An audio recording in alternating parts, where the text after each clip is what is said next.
Hello guys, in this video I will show you how to add Berachain to Metamask. First method is a quick setup. Let's open chainlist.org. On this website, let's search for Berachain. Once found, click on Add to Metamask. Approve on the Metamask pop-up. And it's done. Now you have Berachain on your wallet. Second method is a full manual one. Let's expand the RPC network list. Now we need to go to the Metamask. Tap on these three dots in the top right corner. Go to Settings. Here go to Security and Privacy. Scroll down till you will have a button to add a custom network, then click it. Okay, let's click this button. Type Berachain as the network name.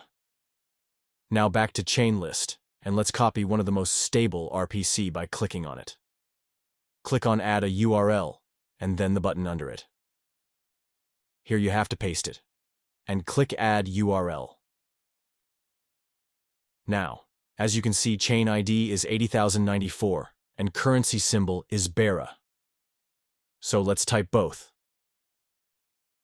Then, click Save button. In my example, I can't do it as I've already added this network to my Metamask. And that's it. Explore the ecosystem and have fun. By the way, if you want to trade on Hyperliquid with discount on fees, check link in the description. So, that's the end of this video. Now, if you have found the content helpful, don't forget to give a like and subscribe to our channel for more content like this.